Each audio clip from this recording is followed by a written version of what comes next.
from his house. This is Larry Malam. Our guest tonight, Cimai Ardana. And your host, Bintang Guno Disiko. Alright. Haha. Lari Malam adalah sebuah podcast berbahasa Minang yang akan mengawanan Pandanga tiap malam minggu. So make sure Pandanga follow Lari Malam di Spotify tiap malam minggu Sabo. Oke?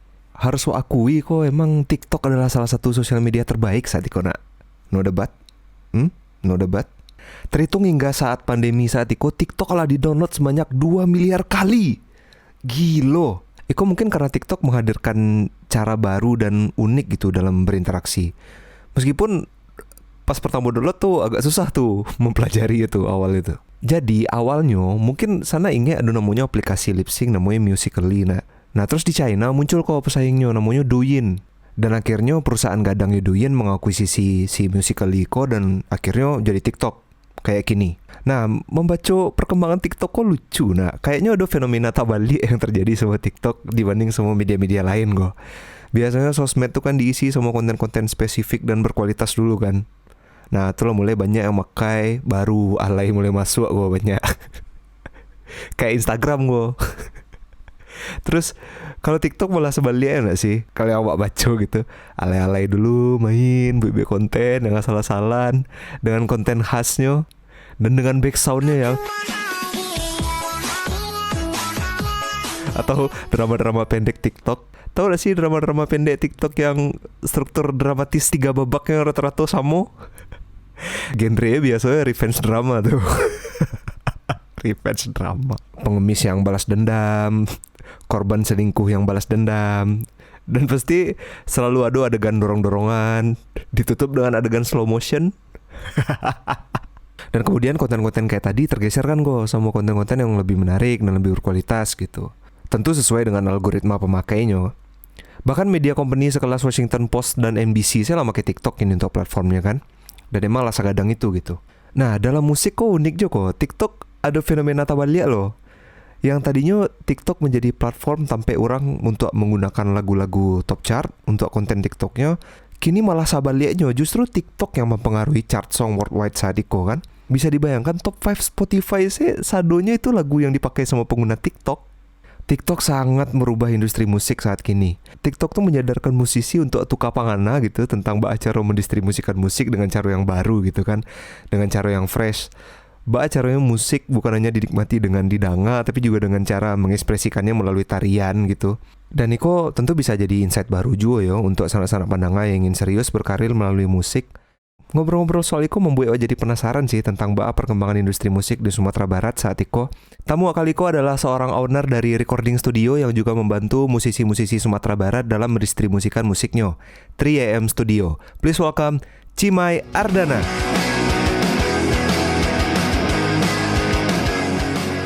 Waduh, bintang Amazing Kid. Bang Cim, masih ada gak sih yang bawa bang tuh Cimai Ardana, masih ada gak sih bang kini? Kondisinya masih sih sebenarnya Masih? melekat, nama Ardana itu melekat di belakang. Tapi Nggak tahu Ardana kenapa. sendiri tuh bang, masih ada gak sih bang? Waduh, ini pertanyaan sejuta umat nih. Ardana masih ada, karya-karyanya masih tetap ada di produksi. Tapi untuk ini mungkin kendalanya mungkin vokalis emang beberapa tahun ke belakang Nyo agak payah untuk mengikuti alur permusikan yang kini gitu. Jadi Nyo fokus untuk hal yang lain. Jadi kami coba kolaborasi dengan vokalis-vokalis lain yang emang tahu lagu Ardana gitu. Ada beberapa lah di kami record suara vokalnya. Oh gitu. Jadi ada yang tetap jalan, cuman vokalisnya featuring Jeko gitu. Gitu. Iya. Akhirnya Bang Cim patang comeback kata orang. Suhu tampak di video tuh. Suhu turun gunung orang. mau nggak mau ya harus flashback mencalian dulu kayak gimana sih. Ini zaman kini lah serba digital ya, kini berkarya lewat digital lah, jadi lewat visual atau gimana. Jadi ya mungkin selama mungkin kebanyakan di belakang layar. Nah, Iya. Jadi cobalah comeback kata orang turun gunung Turun untuk gunung. kembali dari gua ya Pak. Iya, iya. Gua dalam ruangan operator nih Iya, gua iya. ya. Jadi cobalah untuk main drum kembali kan, walaupun enggak Widih. sejago Bintang lah kan. Jangan. Bintang tuh tetap jadi panutan nih. Tapi studio masih jalan gini, Bang? Alhamdulillah jalan, udah banyak request juga kenapa kemarin tidak di-announce, tidak tidak di-announce tetap buka. Sebenarnya kami pas semasa mulai PSBB kami announce ke kawan-kawan yang nongkrong pun kami lockdown gitu, lockdown Oh, lockdown sementara gitu ya, Bang? inisiatif aja gitu kan. Lockdown swadaya seadanya dengan proteksi seadanya lah gitu kan. Iya. Walaupun ada juga yang bandel datang-datang kan, Oh. nanya-nanya rekaman, gue hapus segala macam ada juga. Cuman kami tetap pakai protokoler untuk protapnya supaya secure, orang tuh harus pakai masker, cuci tangan segala macam tetap. Cuman kami jaga-jaga juga gitu, enggak berdekatan, alat-alat siap dipakai di disinfektan dan segala macam. Tapi berkurang nggak sih, Bang? Orang yang datang gitu, orang yang latihan? Kalau dalam segi pengurangan drastis kurang, emang eh takaji lah istilahnya. Kalau emang babandingan yo sebelum-sebelumnya emang ndak memungkinkan untuk tetap sesuaikan dengan kebiasaan biasanya. Kebiasaan biasanya misalkan ruangan kok idui AC-nya taruh gitu kan, komputer ke idui 24 jam untuk apa segala macam, terus lampu-lampu idui di belakang dibungkus. Iya, iya. Kalau Patang tuh kami coba menekan sampai 60% di itu kan. Makanya ada beberapa properti kami kerjakan pindahkan ke kamar gitu kan. Radio gitu. Iya, iya, iya. Jadi 2 bulan Patang kok mixing, edit ya di kamar gitu. Walaupun ada yang take vokal, kami untuk kebetulan kan interface-nya bisa pakai LAN kan. Jadi kami bentang saya kabelan ke ruangan lain jadi connect gitu. Jadi kami berjauhan. Tetap Orang ya, tuh di Bang Jim, kamar, si kliennya di ruangan lain gitu. Jadi kini tuh bisa dijalin atau Bang Cim? 3M Studio tuh simpelnya sih penjelasan dari Bang Cim tuh. Waduh, contekan nggak ada nih. Kalau singkatnya 3M tuh sebenarnya awalnya memang ya dari keterbatasan yang ada, emang fokus awalnya emang memfasilitasi kawan-kawan berkarya, itu fokus awalnya. Terlepas di situ ada nilai ekonominya, bisnis dan segala macam. Kami coba membantu kawan-kawan dalam berkarya dalam bentuk audiovisual. Sebenarnya kan lah bergerak di bidang studio juga sebelumnya di waktu sama Ardana kan, di situ kan. Cuman pas di 3M Studio emang difokusan gitu. 2000 Maleh itu cuman lebih kurang sebagai studio latihan, studio rekaman dan sampai nongkrong biasa. 2006 Maleh 2007 Maleh lah mulai ada request untuk pembuatan jatuhnya apa ya? Semacam acara gathering kawan-kawan komunitas udah gitu mulai kan. Event ya, Bang ya. Nah, lah mulai kami handle event buat sama-sama apakah eventnya bersponsor atau tidak, kami tetap usahakan eventnya jalan sampailah 2008 Baleh. Pokoknya masa 2003 Baleh sampai 2007 Baleh akhir tuh emang masa-masanya produktif gitu. Teman-teman yang permusikan produktif, ada yang buat kompilasi lah kampus, ada kawan-kawan buat album, single segala macam dengan berbagai macam genre. 2008 Baleh lah itu mulai kami alhamdulillah dapet semacam insight lah, lah sesuatu yang berbeda dari tempat lain gitu. Tempat lain mungkin cuman studio C, nongkrong biasa C. Akhirnya kami ada semacam fasilitasi lah, ada fasilitator yang memfasilitasi. Coba di belakang kami ada backyardnya, ada halaman belakang. Coba dibenahi, orang bisa nyaman nongkrong, nggak kena hujan. Ada bisa buat workshop, bisa buat semacam meeting dan segala macam, dibuatlah ruangan di belakang, kami tutup atehnya kan, walaupun dengan seadanya. Cuman itu fungsional emang dari 2018 sampai 2019 terakhir kami lah membuat sekitar lebih dari 40 event. 40 event lah, tiap bulan tuh ada event yang kebanyakan didominasi dengan workshop. Jadi kami enggak cuma event musiknya, ada workshopnya. Ada luar Sumatera nyu datang karena tahu kami bisa fasilitasi, nyu tibo gitu.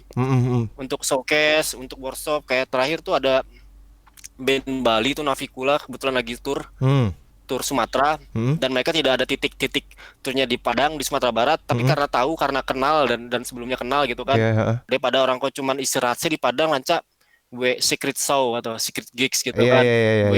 Gue lo apa. Jadi orang pas hari itu tak aja ada Novikula di Triumph Studio gitu, dan mereka pun di titik-titik show lain nggak ada semacam workshop, dan mereka pun malah buat workshop di Ciko gitu. Bukan cuma sebagai workshop musik ya Bang ya, ada berbagai macam kesenian gitu berarti ya Bang Cim? Iya, jadi kami ya muda musik saya, jadi di bidang audiovisual ada desain grafisnya, ada menarik ya. Anak-anak di kafe pun ada beberapa. Terus visual artnya kawan-kawan juga ada juga yang berkontribusi, kayak misalkan kami kan ada lah dari 2008 balik kami membuat tahunan itu kan Record Store Day, ada tuh yang emang global kan, membuat setiap kota gitu kan. Khusus Jakarta kami membuat konsep, buat kompilasi yang dikaji emang setiap April tuh kan Record Store Day seluruh dunia kan. Jadi kami merayakan lah gitu, ikut merayakan dalam rangka mengingat kembali rilisan fisik dalam bentuk musik gitu kan. Jadi kami coba merilis kompilasi dan kami cetak limited edition. Ternyata kami kirim ke Jakarta, ternyata rancak gitu insight-nya gitu. Saya emang kawan-kawan di Jakarta, wah ternyata band Padang keren-keren loh. Cuman karena ada CD kompilasi itu mereka Bali, mereka Danga, dan ada beberapa band ternyata mereka dipilih untuk masuk kompilasi yang nasional gitu. Dari kompilasi yang lokal itu tadi.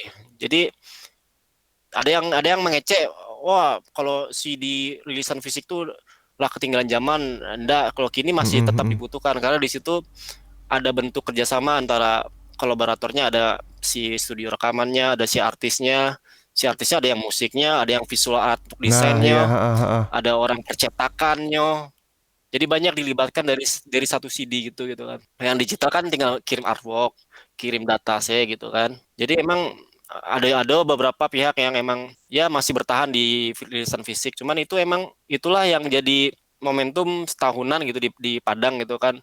Kawan-kawan berkumpul sadunya di Sikopatang, ada sekitar 15 sampai 20 band berkumpul buat acara bareng, dan mereka pun dengan swadaya mereka emang meramaikan gitu. Enggak ada paksaan kami dibayar bareng, enggak mau itu. Emang sama-sama gotong royong gitu. Dan kami pun mencetak merchandise gitu.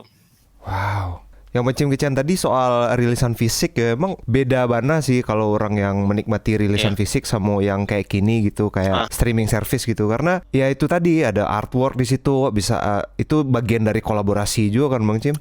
Mungkin ada juga yang artworknya mungkin dilengkapi dengan biografi. Terus ada juga yang artworknya yang aneh gitu kan, emang nggak bisa didapatkan dalam bentuk digital gitu kan. Iya, jadi lebih eksklusif lah sifatnya gitu ya Bang Cim. Iya. Tapi yuk mundur step loh Bang Cim, sekitar tahun 2005-2006 ya kan, kita inget dulu di Minang Plaza dulu. Kalau kini namanya Basko, dulu Minang Plaza tuh sedang ada festival band kan, Bintang ikut. Terus lagi ada break, Bintang saya lihat Bang Cim sama nyebar-nyebaran flyers loh. Si baca Ardana Studio itu Bintang inget dulu tuh.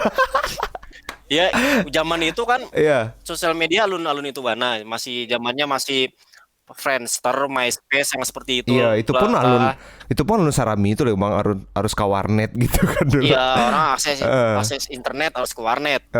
Dan akhirnya Ardana Studio itu lah yang mengawali Kosadonya kan Bang Cim. Iya betul. Itu dulu kan Bintang sempat dia tahu kalau Bang Cim tuh sound stage lapangan Yojo, terus recording Yojo jalan gitu, produksi recording. Nah itu kalau bahasa kerennya Tang itu buru suara. Buru suara, iya betul.